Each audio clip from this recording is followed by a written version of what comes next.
Terima kasih sudah like, subscribe, share, and comment this video. Have fun! Assalamualaikum warahmatullahi wabarakatuh. Pada kesempatan ini, saya akan melanjutkan kembali pembacaan novel Tahajud Cinta di Kota New York, karya Arumi E. Reborn in New York. Angin musim panas berhembus lembut menghangatkan suasana taman luas yang artistik yang terletak di tengah kota Manhattan. Taman luas ini menjadi paru-paru kota yang mengimbangi kebisingan kota New York. Walau waktu telah menunjukkan pukul 7 malam, namun mentari masih menghamburkan sinarnya, menciptakan cahaya lembut, membuat berkilau pucuk-pucuk daun pepohonan yang tumbuh lebat meneduhkan Central Park ini. Matahari musim panas di New York memang bersinar lebih panjang, biasanya hingga lewat pukul 8 malam. Langit masih tampak terang. Ini adalah waktu dan tempat yang tepat untuk beristirahat melepas lelah setelah sibuk menjalani tugas seharian. Central Park adalah sebuah taman seluas 883 hektar yang terletak di jantung kota Manhattan.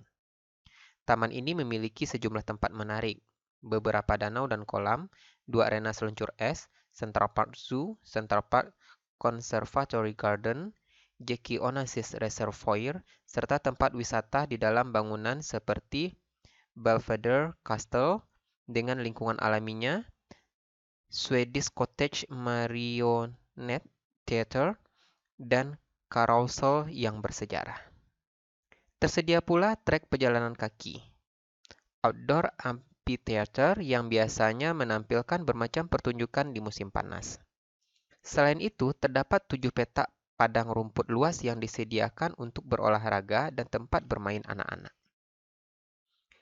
Banyak sekali warga Manhattan yang sengaja datang ke taman ini untuk bersantai, terutama di sore hari dan akhir pekan.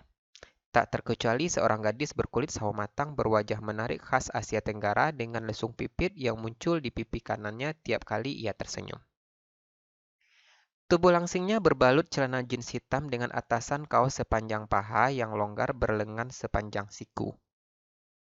Rambutnya yang lurus lebat sebahu ia ikat ekor kuda, kemudian ia tutup dengan topi bundar berwarna coklat tua yang ia tekan sedalam mungkin hingga hampir menutupi kedua telinganya. Gadis itu menghirup udara lumayan panjang, lalu menghembuskannya perlahan. Semarak bunga-bunga beraneka jenis dan warna yang bermekaran di setiap sudut taman menebarkan aroma wangi menyegarkan. Disinilah ia berjanji bertemu teman pentingnya setelah lelah mencari pakaian yang pas untuknya di Century 21 Department Store selama berjam-jam. Ia menunjukkan blus longgar sepanjang paha dengan lengan panjang berwarna fuchsia lembut bermerek Burberry, dan rok panjang lebar berwarna hitam bermerek sama yang dibelinya tadi pada gadis berkerudung berwarna salem yang duduk di sebelahnya. Gadis berkerudung itu tampaknya sangat setuju dengan pakaian yang telah dipilih gadis manis bertopi bundar itu. "Are you sure? Kamu yakin dengan keputusanmu ini, Dara?" tanya gadis berwajah oriental yang duduk di sebelah gadis bertopi bundar itu. Gadis yang disebut Dara itu menoleh pada gadis berkerudung yang kini sedang menatapnya serius, hampir tanpa kedip. Dara menganggukkan kepalanya dengan gerakan mantap. "I'm really, really sure about this. Aku ingin sepertimu, Aisyah," jawab Dara. "Ini bukan keputusan yang suatu saat bisa kamu ubah sembarangan, Dara. Ini adalah komitmen seumur hidup. Dan kamu?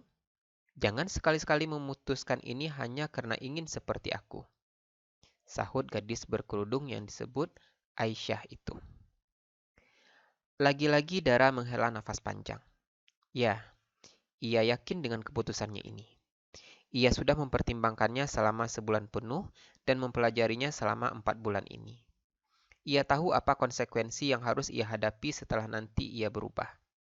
Ini adalah perubahan menjadi lebih baik. Apa salahnya?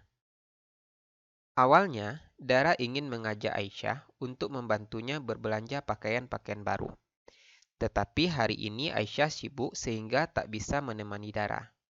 Jadilah siang tadi sepulang kuliah, Dara berbelanja sendiri. Ia ingin mengganti semua pakaian yang ia miliki, walaupun semua pakaiannya itu adalah pakaian bermerek ternama yang mahal harganya. Sejak kecil, Dara terbiasa mengenakan semua yang terbaik. Kedua orang tuanya memang selalu memberikan barang-barang berkualitas tinggi dengan harga mahal. Beberapa bahkan limited edition. Sedikit demi sedikit, ia membereskan pakaian-pakaiannya itu dan menyumbangkannya ke tempat-tempat penampungan yang disediakan untuk penduduk terlantar di New York. Dara sempat ragu sebelum menyumbangkan pakaian-pakaiannya itu. Bukan karena merasa sayang dengan harganya yang mahal, tetapi karena ia merasa aneh menyumbangkan pakaian yang tak mau lagi ia pakai kepada orang lain. Ada sedikit rasa bersalah. Ini sama artinya ia membiarkan wanita lain memakai pakaian dengan bahan minim. Kebanyakan pakaian ia sumbangkan itu berlengan pendek. Beberapa gaun bahkan panjangnya di atas lutut dan tanpa lengan. Beberapa lagi berleher sangat rendah. Secara keseluruhan, pakaian-pakaian itu menonjolkan lekuk tubuh pemakainya. Pakaian-pakaian yang berlengan panjang dan cukup sopan masih ia simpan. Dara menekan lagi topi bundar di atas kepalanya itu sehingga menutup hampir seluruh rambutnya yang kini ia gelung di dalam topi itu. Dara Paramita, gadis berusia 21 tahun itu tak menyangka suatu saat ia bisa dengan tegas mengambil keputusan seperti ini. Justru setelah ia tinggal di New York selama setahun. Di negara paling multikultural di seluruh dunia, di mana sebagian besar gadis-gadis muda seusianya memilih bersenang-senang dan menikmati kebebasan hidup serta kebebasan berpenampilan. Selama hidupnya di Jakarta dulu, Dara dikenal memiliki banyak kenalan penting dan paling eksis dalam pergaulan remaja kelas atas. Sebagai anak dari seorang pengusaha salah satu perusahaan properti besar di Indonesia, Dara biasa hidup bergelimang kecukupan. Dalam lingkungan pergaulannya, ia juga terkenal sebagai seorang fashionista. Pakaian yang dipilihnya selalu yang bermerek mahal. Bukan hanya hasil rancangan desainer pakaian kelas dunia, juga rancangan desainer pakaian terkenal di Indonesia. Terkadang ia mendesain sendiri apa yang ingin dipakainya. Keputusannya untuk berubah jelas akan menjungkir balikan semua image fashionista modern yang melekat pada dirinya selama ini. Aku yakin Aisyah, jawab Dara lagi masih dengan suara mantap. Komitmen seumur hidup? Apa salahnya berkomitmen seumur hidup untuk menjadi manusia yang lebih baik? Setelah kamu mengubah penampilanmu, kamu tidak boleh lagi menghadiri pesta-pesta di klub malam. Tak boleh lagi kencan dengan seorang cowok. Apa kamu sanggup, Dara? Tanya Aisyah lagi, masih memandangi Dara dengan tatapan serius. Dara tersenyum. Sudah puluhan kali kamu menanyakan itu, Aisyah. Kamu dan Hajjah Safina sudah berulang kali juga menjelaskan tentang ini padaku, kan? Aku sudah tahu segala konsekuensinya, dan aku siap menanggungnya. Jawab Dara masih saja dengan nada suara yakin. Aisyah Liu, gadis keturunan suku Hui yang berasal dari Ningxia, Cina ini kini tersenyum lebar. Aku hanya ingin memastikan lagi keyakinanmu, Dara, sahut Aisyah. Ia meraih tangan kanan Dara dan menggenggamnya erat. Dara kembali tersenyum, membalas lembut tatapan Aisyah. Gadis berwajah oriental itu, keanggunannya memang sudah membuatnya kagum sejak pertama Dara bertemu dengannya. Aisyah Liu adalah mahasiswi tahun kedua jurusan bisnis di Universitas Columbia. Satu jurusan dan satu angkatan dengan Dara. Aisyah adalah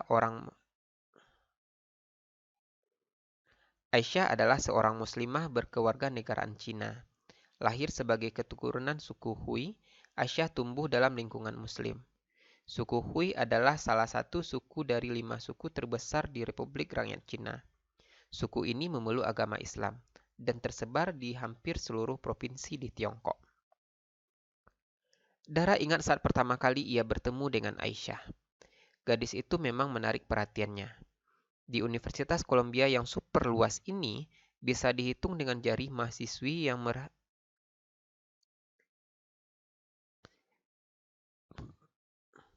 Dara ingat saat pertama kali ia bertemu dengan Aisyah. gadis itu memang menarik perhatiannya. Di Universitas Columbia yang super luas ini, bisa dihitung dengan jari mahasiswi yang sehari-hari berpakaian serba tertutup dilengkapi dengan kerudung. Dara hanya pernah melihat 1 sampai 2 orang. Itu pun tampaknya mahasiswi dari Iran atau Turki. Tapi Aisyah Liu satu-satunya gadis berwajah oriental yang mengenakan kerudung. Semula Dara mengira Aisyah Liu gadis Cina yang baru masuk Islam.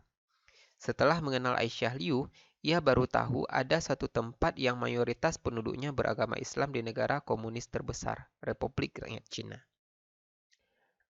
Aisyah pernah bercerita, di Ningxia-hui, kota tempat tinggalnya, suasana Islami sangat terasa. Mulai dari cara berpakaian penduduknya yang bercirikan identitas keislaman, hingga ciri khas tulisan Arab yang selalu ada di depan pintu warung atau restoran yang berdampingan dengan tulisan kanji Jingchen yang artinya sama, yaitu halal. Kedekatan Dara dan Aisyah berawal saat Dara membela Aisyah yang dipermainkan oleh teman sekelasnya sendiri, Brian, hanya karena penampilannya. Brian memang seringkali meledek cara berpakaian Aisyah. Sejak kejadian itu, Dara mulai dekat dengan Aisyah. Awalnya ia hanya ingin membantu agar gadis itu lebih terbuka dan bergaul dengan banyak teman.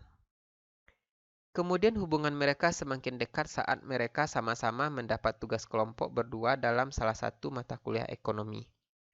Aisyah menyarankan agar mereka membahas tentang ekonomi syariah.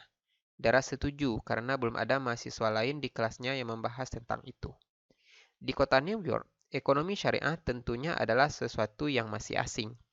Karena cukup berat usaha yang harus mereka lakukan untuk mengumpulkan semua bahan-bahan yang menjelaskan tentang ekonomi syariah. Membuat hubungan Dara dan Aisyah menjadi semakin akrab. Aisyah mengajaknya bertemu ahli-ahli ekonomi Islam di beberapa pusat kegiatan Islam yang ada di New York. Keakraban Dara dan Aisyah berlanjut walau tugas mereka telah selesai. Aisyah memperkenalkan Dara dengan pengajian kampus. Dara yang selama tinggal di Jakarta tak pernah mengikuti pengajian manapun, awalnya tak menolak ajakan Aisyah hanya karena ingin tahu seperti apa pengajian yang ada di sebuah kampus di kota New York. Dalam film-film Hollywood, masyarakat kota ini selalu saja digambarkan terbiasa hidup bebas, sangat bertolak belakang dengan kehidupan Islami. Kenyataannya, tidak semua sudut kota Manhattan masyarakatnya bergaya hidup bebas. Dalam kelompok pengajian kampus, Dara bertemu dengan beberapa teman satu kampusnya yang beragama Islam. Umumnya mereka berasal dari keluarga Muslim yang berimigrasi dari negara Islam kemudian menetap di Amerika. Ada juga mahasiswa-mahasiswa dari luar negeri seperti dirinya yang kuliah di kampus ini. Ada beberapa mahasiswa warga Amerika yang kemudian menjadi mu'alaf. Mengenal teman-teman barunya ini membuat hati Dara terbuka. Dulu ia remaja yang sering mengabaikan ibadah wajib walaupun ia Muslim sejak lahir. 6 bulan lalu ia belum bisa membaca Al-Quran dengan lancar. Di pengajian ini secara tekun Dara belajar membaca Al-Quran. Bacaannya memang belum sempurna, tapi jauh lebih baik daripada dulu. Dara sendiri tak pernah menyangka, justru di kota New York ia mendapat hidayah. Di tempat yang jarang sekali ia lihat ada gadis berkerudung. Bandingkanlah dengan di Indonesia sekarang. Hijab bahkan sudah menjadi tren fashion terbaru yang sangat disukai. Selain sebagai wujud dari ketaatan seorang wanita muslimah menjalankan perintah Allah, selama ia tinggal di Indonesia, sama sekali tak terbersit keinginan di hatinya mengenakan kerudung dan pakaian serba tertutup. Menurutnya dulu pakaian serba tertutup lengkap dengan kerudung adalah budaya Arab yang hanya mengekang kebebasan wanita. Setelah Dara menyimak penjelasan Al-Quran mengenai kedudukan wanita dalam Islam, ia memahami betapa agama Islam justru menjaga dan menjunjung tinggi kehormatan wanita. Keharusan berpakaian serba tertutup bagi seorang muslimah menjadi sangat masuk akal bagi Dara. Apalagi ia melihat sendiri bukti nyata bagaimana keseharian Aisyah Liu yang bersahaja, yang tak pernah dicemari bersenang-senang hingga mabuk di klub malam, melihat Aisyah Liu membuatnya merasa tentram. Keadaan kini berbalik. Awalnya Dara ingin membuat Aisyah Liu menjadi gadis yang lebih gaul dan bergaya sedikit modern. Kenyataannya, Aisyah tak bisa berubah. Ia tetap pendiam dan caranya memakai kerudung tetap sederhana. Justru kini Dara mulai terpengaruh oleh Aisyah. Ia mulai tertarik dengan cara hidup Aisyah yang sangat islami. Ia ingin merasakan juga ketenangan yang dirasakan Aisyah. Dara memutuskan ingin berpakaian serba tertutup dan tampil bersahaja. Ini bukan keputusan yang ia buat hanya karena emosional sesaat. Dara sudah menyelaminya secara serius tepatnya sejak 4 bulan yang lalu. Sudah seminggu ini, diam-diam tanpa sepengetahuan Keira, teman sekamarnya, tiap pukul 2 dini hari, Dara bangun melaksanakan sholat tahajud. Dilanjutkan sholat istikharah untuk semakin memantapkan pilihan hidupnya yang baru ini. Apa kata ayah dan mamanya nanti jika melihat penampilannya berubah menjadi serba tertutup dan berkerudung? Dara mengernyitkan dahi. Bagaimana komentar Keira melihat penampilan barunya nanti? Kenapa, Dara? Kenapa apa? Wajahmu kok berubah begitu? Aku mendadak ingat Keira. Teman sekamarku itu pasti yang paling kaget melihat perubahan penampilanku nanti, jawab Dara.